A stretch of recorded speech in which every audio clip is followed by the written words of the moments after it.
There in this tutorial I'm going to discuss about throttling policy and configuring throttling policy. So by throttling policy, by the name itself, you can able to understand what kind of policy it is. And in the internet users will always get to know about post FUP, your speed throttles.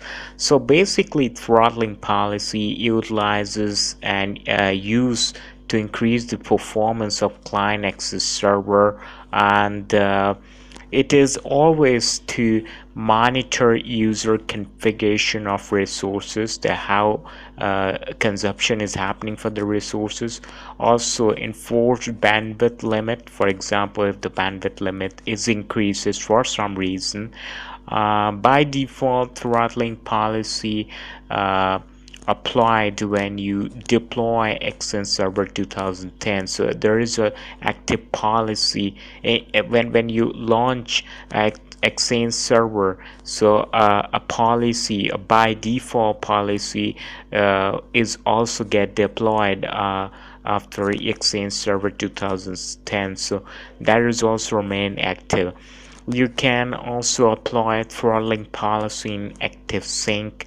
Well, in that case, Exchange, Web Services, IMAP, POP, or OWA. This are the policies where you can apply these throttling policies. So basically, it will make your resources more healthy, so that your throttling policies with throttling policies your Xen server resources will more utilized.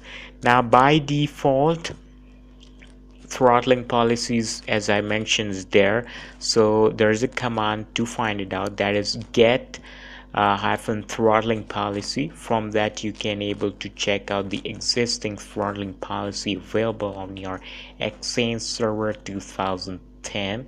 And or if for example you created any throttling policy, you can check it out the entire settings from there, from this particular command as well. Get throttling policy, get hyphen throttling policy. This is what the command is, and when you utilize this particular command you will find out about the details. Like you can check it out here, that entire details is out there, like maximum of concurrency, yes, maximum concurrency, then EWS maximum concurrency, then EWS fast search timeout in seconds. So these are the by default throttling policy, and whenever you create a new one you can always have a chance, you will always have the authority to update those, and according to that you can get the maximum of your resource policy of your Xen server 2010. Now for example, to create the new throttling policy, so let me clear screen in. To create a new throttling policy, the command is new hyphen throttling policy space hyphen name, and then whatever, for example I said test1. This is the name I am going to use for the new throttling policy, to create a new throttling policy. And this is what the new throttling policy is created, and the originating server is Xen server 1.techengineertv.in, and rest is everything is there. You can find it out. So this is what the by default one was different, and the new one is you have just created, which is test1 in that case. So now you can figure out what are the things it is consuming the database, what are the maximum consumption and the resources you can manage out there. You can always have the chance authority to curb down that. So that's you have the option. So let me edit that one of the options out there. So and for example, if you want to increase the database, then you can increase that as well. So let me do one of those tweaks in the particularly option with the. So this is great. Get throttling policy. You always get the option to check it out, and let me once again update for the same. This is what what we have created, the new throttling policy.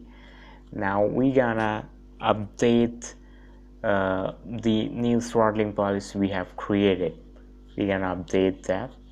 Always have the opportunity to check it out, the existing throttling policy, and according to analysis, for example, whatever analysis you comes to with means whether you want to increase the bandwidth, you want to decrease the bandwidth, that's totally up to you. But when you increase it, you might be compromised with some of the features which actually requires the resources, rather than you possibly kind of waste for the resources by increasing the bandwidth, by increasing the load of the system. Now to edit, we're gonna use the command set -throttling policy space -identity.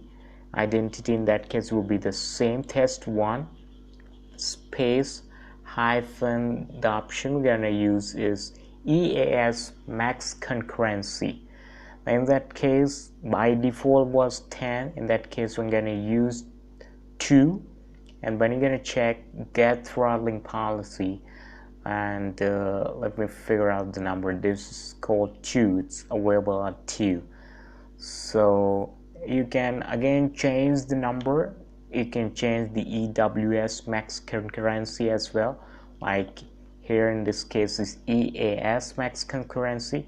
Now I'm going to change the EWS fast second digit. So we're going to be EWS fast search timeout in seconds. This is going to change. By default is in 60. I'm going to increase that. For example, I say 120. Hit enter, and then I'm gonna use the command called get throttling policy, and we found that the value of EWS fast search timeout in seconds is also increased. It's now changed to 120 seconds. So you always have the authority to change the numbers according to after analysis. Obviously it is requires to. Now if you're gonna remove, so you can also remove. The command is remove -throttling policy space test1. Click, it will ask you to confirm and say yes. Why? Clear screen, and the throttling policy has been deleted, removed. Hope you learned something about throttling